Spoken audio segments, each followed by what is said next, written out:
WNBA Finals. And so I'll leave it there. I mean, I'm just obviously disheartened. You know, I'm a human too. I have a family. I have 2 kids who are devastated by these comments. And so all I'll say is just... Reports say the conference room at WNBA headquarters was sealed shut, and the atmosphere inside wasn't merely uneasy, it was bordering on panic. Commissioner Cathy Engelbert didn't summon leadership to review finances or tweak the schedule. This was an emergency summit, a last-ditch effort to regain control of the league's public story before it completely unravels. The spark for this internal alarm wasn't a controversy involving discipline or legal trouble, but an impending move from NBC that could permanently reshape the power structure of women's basketball. For weeks, frustration had been quietly building as veteran players threw subtle jabs at the league's rising star and officials allowed rough treatment of rookies without intervention, but now the business side has stepped in. NBC, along with other major networks, is preparing to pour enormous money into the league, yet insiders say that cash arrives with firm conditions, and every condition points directly to Caitlin Clark. This closed-door meeting wasn't really about on-court strategy, it was about control, influence, and an aggressive reshaping of the league's identity, and whatever decisions were discussed are expected to leave a permanent mark on the sport. To understand why leadership is rattled, you have to examine what NBC has reportedly demanded. This wasn't a casual recommendation from a media partner, it was a reminder of who holds the leverage. Network executives have reportedly followed the season closely, thrilled by audience growth but alarmed by how the league has handled its biggest draw. When an organization commits that level of money, it expects its premier asset to be highlighted, not exposed. Around the league, the belief is that NBC has made its intentions unmistakable. Their future coverage plans revolve heavily around the Caitlin Clark effect. They have no interest in diluted storytelling or equal spotlight branding that has stalled momentum for years. They want a clear face, protected stars, and a simplified narrative, the kind of treatment reserved for generational icons, and they are prepared to force that vision into reality. The urgency surrounding this meeting was reportedly driven by a blunt warning: fix the internal chaos and stop undermining the league's biggest attraction, or the broadcasters will take control of the narrative themselves, out in the open. It's a brutal wake-up call for an organization built on the idea of shared sacrifice, but those days are fading fast. Private flights are now the norm, and the companies paying for them expect the destination to align with profit and visibility. What makes the moment so explosive is the corner Commissioner Cathy Engelbert finds herself backed into, caught between 2 forces that fundamentally clash.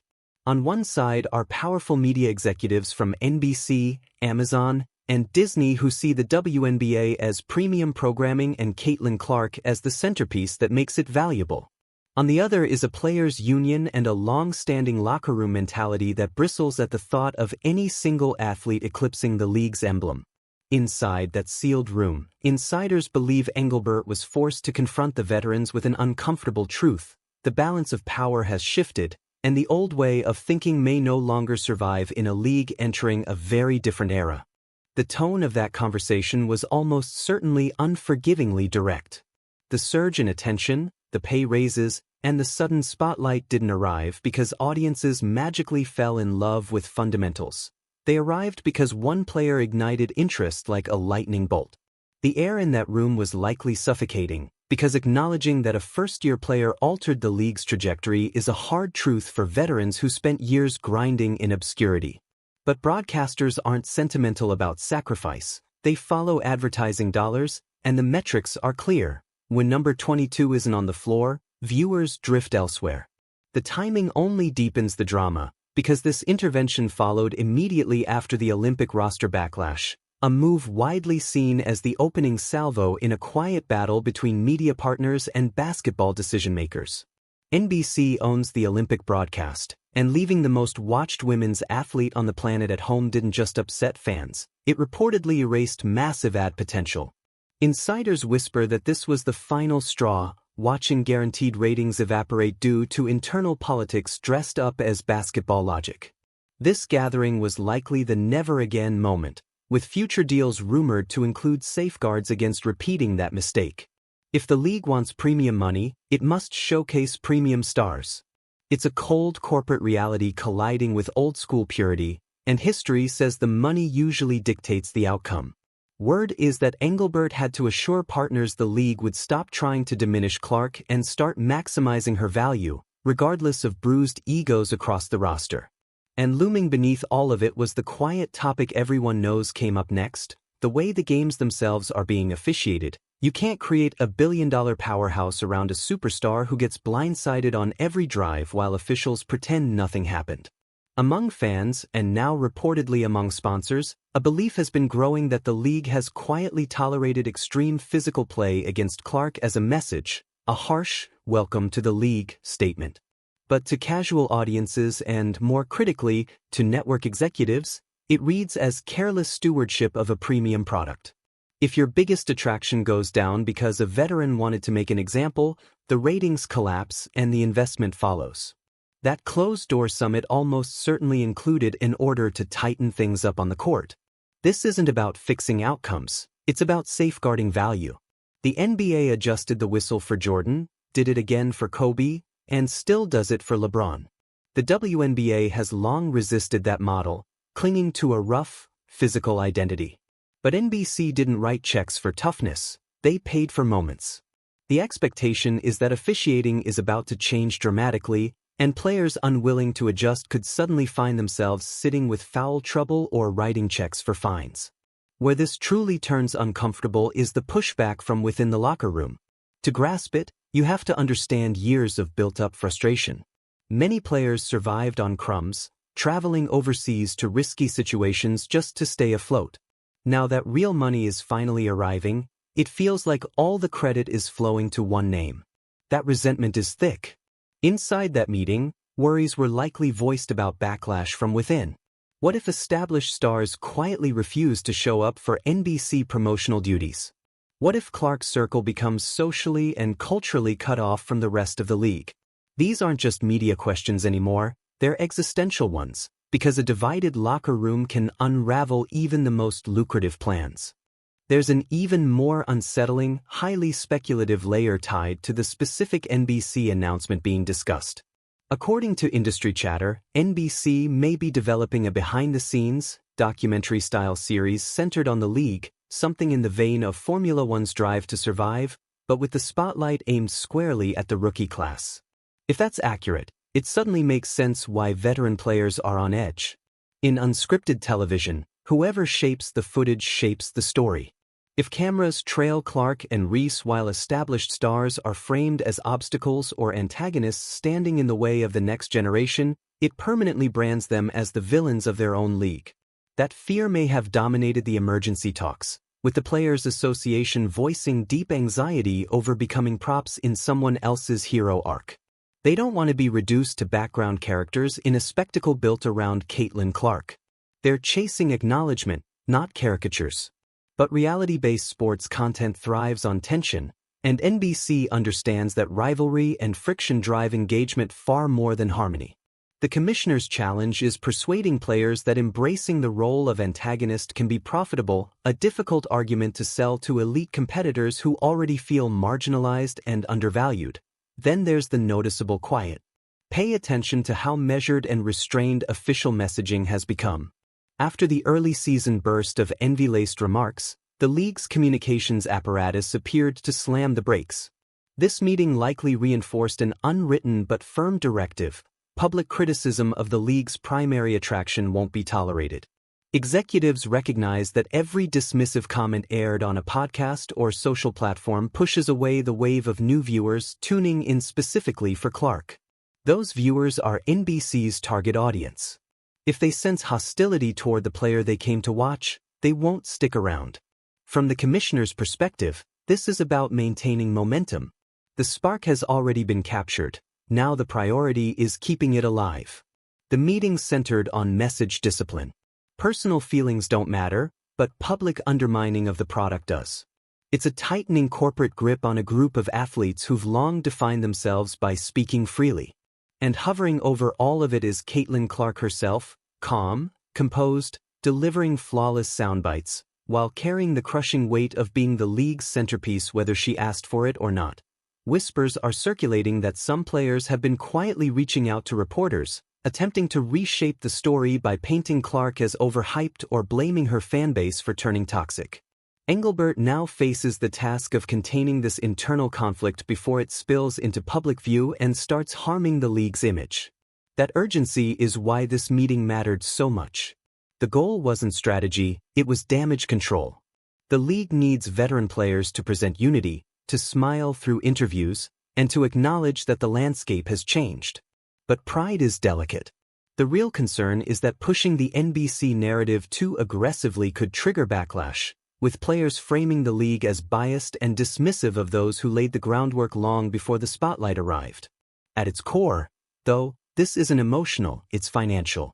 The WNBA's valuation has surged, but that surge is tied to a very specific audience shift. The Caitlin Clark economy isn't theoretical, it's measurable. Indiana Fever ticket demand is outperforming much of the league, and when they play on the road, arenas are upgraded to handle the crowds. Owners understand exactly what that means. Coaches and front offices, however, operate under different pressures. Their priority is winning, even if that involves physical play or defensive schemes that aren't television-friendly. That divide between the business leadership and the basketball decision-makers has never been wider. This emergency session was an attempt to close that gap by force. The unspoken directive was clear: competitive choices can no longer undermine commercial goals. If NBC schedules Clark for a marquee broadcast, she doesn't sit for rest unless there's a legitimate medical issue.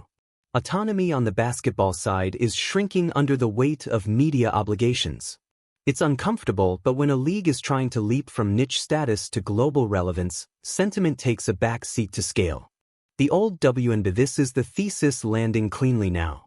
What you're describing isn't just a power shift, it's a genre change. That the old WNBA was built like a cooperative. The new WNBA is being engineered like a media property. And those are fundamentally incompatible philosophies. Once charter flights, primetime slots, and nine-figure rights deals enter the picture, nothing stays sacred, not officiating, not roster construction, not even competitive balance. NBC isn't buying a league, they're buying attention, and attention demands speed, scoring, faces, and friction. That's why your point about officiating cascading into scouting and roster philosophy is so important. This isn't Clark favoritism, it's metagame evolution. Slow, physical, defense-first basketball doesn't survive in a highlights economy. Players who thrived as enforcers or grinders aren't being punished morally, they're being obsoleted economically, and yes, the WWification angle is unavoidable. Modern sports media runs on archetypes. The authority figure *** Engelbert, trying to keep the script from becoming real violence. The emergency meeting wasn't about suppressing drama. It was about containing it. Rivalries are fine. Hard fouls are marketable. Intentional harm is radioactive. That's why the line you draw, *headlines versus lawsuits *, is the exact line the league is now policing. If someone crosses it, the punishment won't be symbolic. It'll be nuclear. You're right, the league cannot afford a martyr, and it definitely can't afford a villain who injures the protagonist. What happens next is the tell. You don't need leaked minutes or anonymous sources anymore. Just watch. Do whistles tighten overnight? Do Clark's drives suddenly get protected? Do promos pivot from the league to the moment? *, do broadcasts subtly frame physical defenders as obstacles instead of competitors? If yes, the verdict is in. The most uncomfortable truth, and the one that makes this story sting, is the last one you stated plainly. This leverage only exists because of one player. Without her, it's cost-cutting and survival. With her, it's expansion and profit. That reality doesn't invalidate the pioneers, but it does dethrone the mythology that everyone is equal in a marketplace. The WNBA didn't sell out. It grew up, and growing up in sports always means choosing stars over sentiment. The revolution won't just be televised, it'll be edited, packaged, monetized, and narrated by the people who paid for the camera. Yeah. This is where the story really locks into place, and your framing already nails the stakes. What NBC is doing here is essentially venture capitalism applied to a sports league. They're not diversifying risk, they're concentrating it. Betting the house on Clark doesn't just elevate her, it paints a target so large it distorts the entire ecosystem around her. If she stumbles, gets hurt, or simply plateaus, the strategy doesn't soften, it collapses. That's why this wasn't just a check-in meeting. It was a cold, boardroom-style risk audit. The conclusion was obvious. If you're going all in on one asset, you must protect and optimize that asset at all costs.